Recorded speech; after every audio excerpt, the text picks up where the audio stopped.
അന്തോണിച്ചനെ ഞാൻ കൊല്ലുന്ന രീതിയിൽ അവന്റെ വർത്തമാനം ആ ഡിജിറ്റൽ ഡയറി അവനെ കിട്ടിയത് ആകെ കുഴപ്പമില്ല. അതെങ്ങനെ അവനെ കിട്ടി? താൻ കാരണം, താൻ ഒറ്റ കാരണം. ഞാൻ കാരണോ?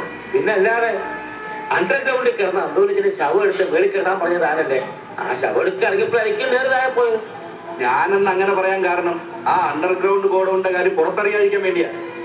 നിങ്ങൾ കോടിക്കണക്കിന് സമ്പാദിച്ച കള്ളപ്പണം മുഴുവൻ ആ ഗോഡൌണിലാണ് സൂക്ഷിച്ചിരുന്നതെന്നും അത് മുഴുവൻ മോഷണം പോയെന്നും ഒക്കെ കേസന്വേഷണത്തിൽ ചൂണ്ടിക്കാണിച്ച സ്വന്തം അനുജനും കുടുംബവും നഷ്ടപ്പെട്ട അവറാച്ചന് മന്ത്രിസ്ഥാനം കൂടെ നഷ്ടമാവും.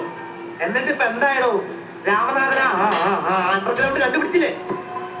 ആ കുറിപ്പിച്ചിട്ട് വെച്ചായിരിക്കും ഇനി അവന്റെ കളി. അങ്ങനെ കളിക്കാൻ ഇനി അവനെ ബാക്കി വെച്ചേക്കരുത്. എന്റെ കർത്താവെ, അതിനിപ്പോ ഇബ്രാഹിം എത്ര കോടിയായിരിക്കും ചോദിക്കുന്നത്? എല്ലാം തൂത്തുമറിക്കൊണ്ട് പോയില്ലേ ആ തന്തയില്ല മക്കള്. രൂപ 300 കോടിയാ ഗുണശേഖര നമുക്ക് പോയത്.